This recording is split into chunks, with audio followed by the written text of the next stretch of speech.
If you find SnowRunner just a little bit too easy, or perhaps you want a new challenge because you've played it way too much, then I bring you potentially good news. It appears there is a hardcore hard mode built into the latest PTS build. Here's how to add it, as well as what exactly it adds in terms of rules. So if you saw my last video, or perhaps a video from my fellow SnowRunner YouTubers, you'll know that Wisconsin, not Winsconsin, I think I was drunk that day, sorry about that, is now available on the PTS. Now that means those who have the PC version can download the SnowRunnerBeta, beta, and then they can play the new 2 Wisconsin maps.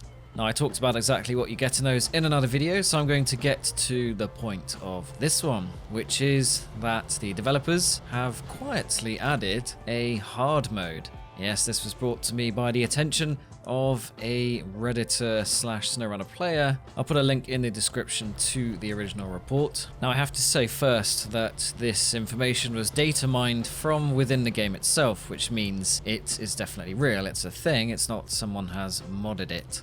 However, this was brought to the attention of Jellyfish on the official Discord, and he basically downplayed the fact that there are files in the game that won't necessarily become real content. Which is what you would say if you want to make a reveal a surprise, obviously. But it could also mean it's kind of an experimental thing and maybe never comes out. To be honest, a Phase 3 launch might be possible, but I guess it's more likely Phase 4 or beyond, if ever at all. Now this will not work on SnowRunner on PS4, PS5, Xbox One, One X, Series X, Series S, Mega Drive, SNES, oh no wait. So basically if you don't have the PC version, then this will not be possible. But if you do have the PC version of SnowRunner, then you can download the PTS variant. I made a video about this, I'll also chuck that into the description. Once you have PTS, or you've already had it before, then what I would do is make a new game save, because if you want to do the hardcore mode, it makes sense you want to do it from the start of the game, as opposed to doing it on the game save you already have.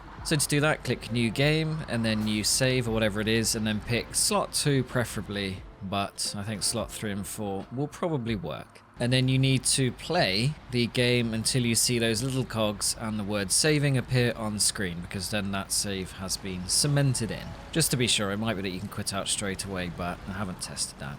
It just makes sense to see it happen on screen, because that worked for me.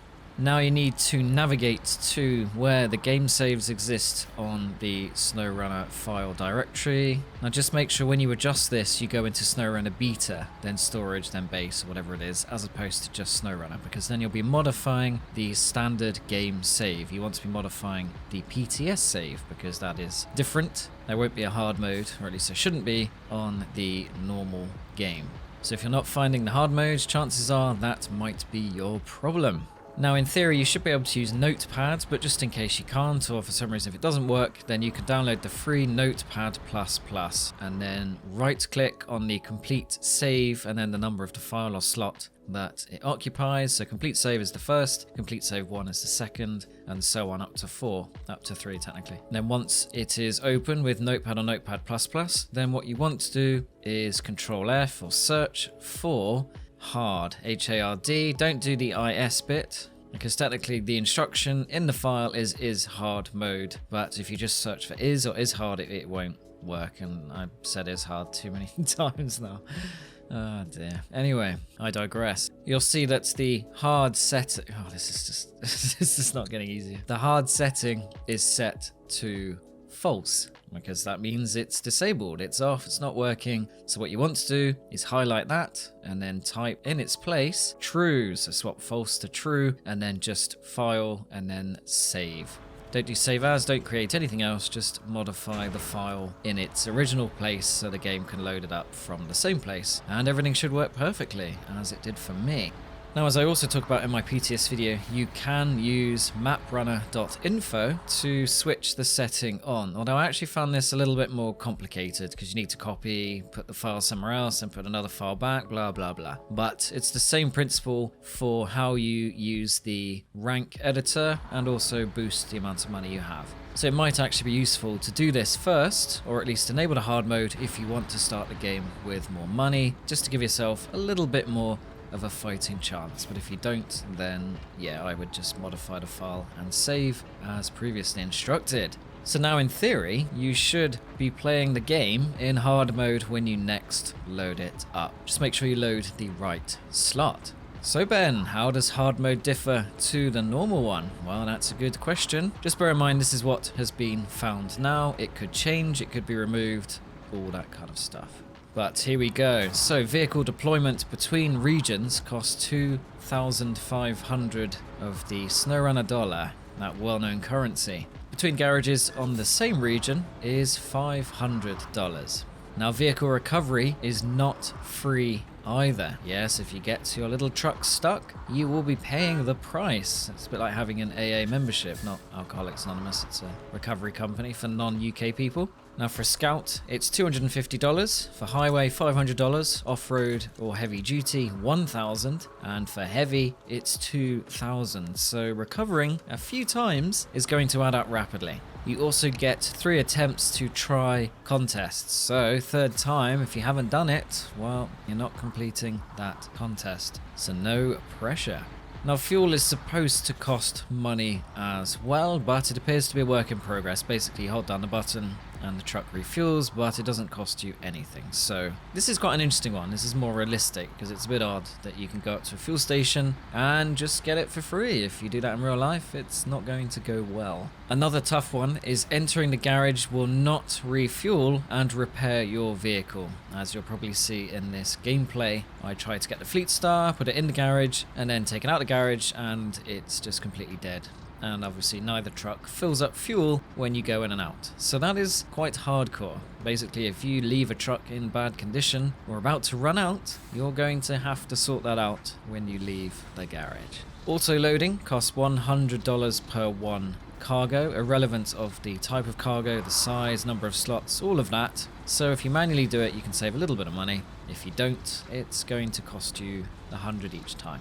This is another tough one, but actually will encourage you to not leave trailers around the map, although the new version of SnowRunner 12.0 allows you to delete them remotely. You don't get any money back. But anyway, on PTS hard mode, if you try to sell the trailer at a trailer store, it is destroyed. You will see the option to have it destroyed and get no money back.